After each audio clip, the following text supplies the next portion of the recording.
Good afternoon, everyone. I am Jenny V. Casquejo, the reporter for the Chapter 5, which is How Do Non-Flowering Plants Reproduce. But before we start, let me read to you our learning objectives in this lesson or for this lesson. So, at the end of the discussion, the student will be able to first enumerate the different ways of sexual reproduction in spore and coon-bearing plants. The second one is they can identify the different ways of vegetative propagation. And now let us define first what is flowering plants. Flowering plants are able to reproduce because of the presence of flower. This flower contains their reproductive structures and fruits, which is receptacles of seeds that grow into a new plant. So when we say flowering plants, these are the flowers that are able to reproduce because of the presence of the flower. Kani siya nga flower is nag-contain siya of reproductive structures and fruits, which is receptacles of seeds. So when we say receptacles, it is the part of the flower that support the structures of the flower itself. So mo ni siya ang mo ni siya ang thickened part sa stem nga ginatawag nila og peduncle, where ang organs of flower is dito na attached. So here are the pictures of the flowering plants. We have here the santan, the gumamela, and so on and so forth. And then, now let us define what is non-flowering plants. So, non-flowering plants do not bear flower nor fruits that can aid them in sexual reproduction. Despite that, they possess unique structures that ensure the production of new plant. On the other hand, ang non-flowering plants is mo siya ang plants nga dili siya mag-ano of flower or fruits. Pero kani siya is mag-produce siya using sa spore of vegetative parts like runners og sa kaning fragments. So kani siya nga flower is ginatawag po ni siya as cryptogams. So na siya pictures diri Here are the pictures examples of non-flowering plants, the ferns, the mosses, the pine, and the algae. And now let's go on to lesson 17, the asexual reproduction of non-flowering plants, the vascular plants. Vascular plants are plants with internal tubes used for transporting water and minerals throughout the plant. They also have two roots, stems, and leaves. Vascular plants can be further grouped depending on their mode of reproduction. So these plants can be grouped as seed-bearing or spore-bearing. Seed plants are further divided into flowering plants and coon-bearing plants. We have learned in your previous grade level about the flowering plants o kung saan siya pag-reproduce or kung saan siya pag-reproduce. So in this lesson, ang atong focusan lang ani diri is ang two other types of plants, which is ang spore and coon-bearing plants. As you can see in the pictures, na siya kaning example sa vascular plants. So, ang vascular plants is na siya two main categories, which is ang non-seed vascular plants and a seed vascular plants. So, ang non-seed vascular plants is represented siya with the plant ferns. So, ang ferns is dili siya mag-produce of seed, but nag-produce siya using a spore. And then, the seed vascular plants is nag-produce siya og seed but dili siya mag-reproduce og flower. Here is the spore, kanang brown or black structure sa plants sa ferns. Now let's go on to the spore-bearing plants. So, spore-bearing plants are plants that reproduce asexually by producing spore instead of seeds. So these plants are also known as sporophytes. A spore is reproductive structures. You usually see the black or brown circular structures found at the edge of the leaves or some plants. So when we say spore-bearing plants, mano sila ang mga plants or type of plants na mag-reproduce siya using sa iyang spore instead of seed. So, ang spore is mano siya tong tiny and usually single-celled reproductive unit that can that can develop into a new individual without needing the fuse with another cell. Life cycle of the ferns or plant ferns. So, spore-bearing plants have a slightly different life cycle from the most plants. Spore are produced in structured called if singular is sorus.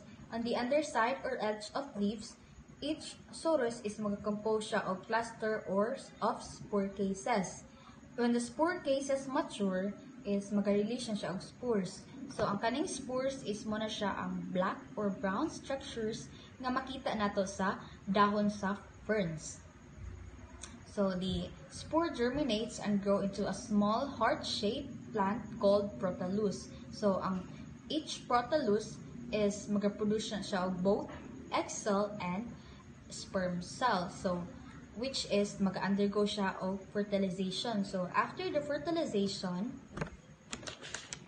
ang new plant is mag-develop and eventually mag-rose out na siya of the prothallus or mahima na siyang mature na plants. So, ang kaning mga spore-bearing plants is typically naganib ni siya of environment nga moist or mga basa-basa nga environment para mag-thrive because ang spore is often rely lang siya on the water for the dispersal of the process of fertilization to take place.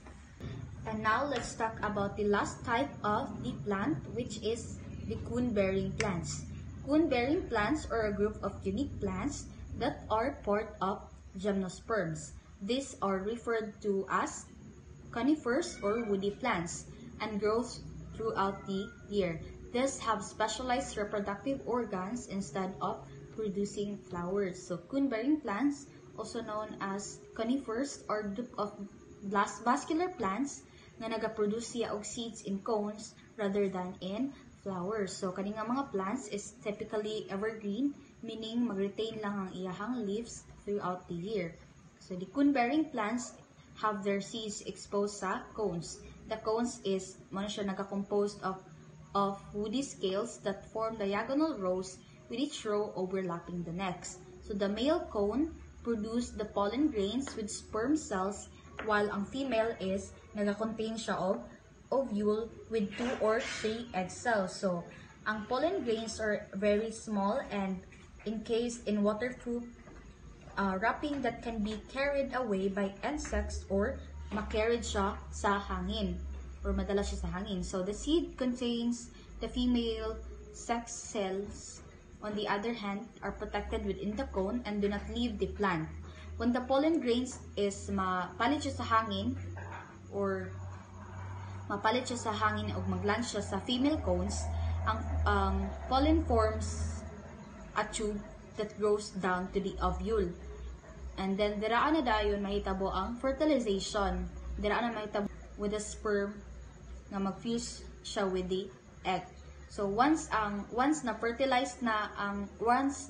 fertilized seeds is mag-mature, mag-develop siya of papery wings. So, the woody cone wherein the seeds are encased opens and the winged seeds are carried by the wind. As they reach good soil and meet favorable conditions, the seeds is mag-germinate siya and then mag-grow siya into a new plant. So, some example aning cone-bearing plants is the cycad or the conifers. So, ang kaning cycads is muna siya ang kaning mga woody palm-like trees nga which is mag-grow up siya up to 20 meters. So, kani siya is mag-grow siya large with the large cones when they mag-mature na siya.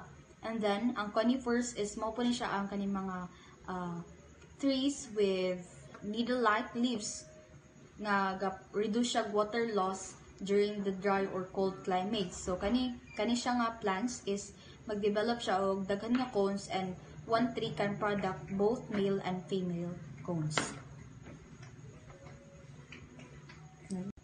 So, in conclusion, the spore-bearing plants is muna siya ang mga plants nga nag-reproduce siya asexually by producing the spores instead of seeds. So, when we say spores, again, muna siya ang katong mga black or brown nga reproductive structure sa leaves sa plants.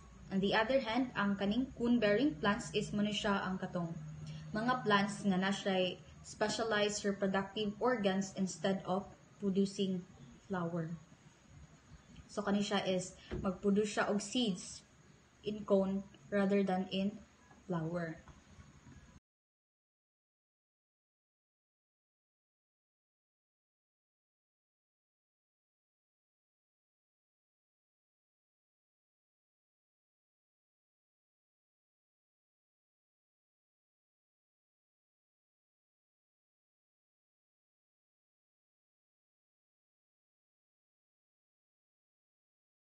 That would be all. That's the end of our discussion. Thank you and have a good day.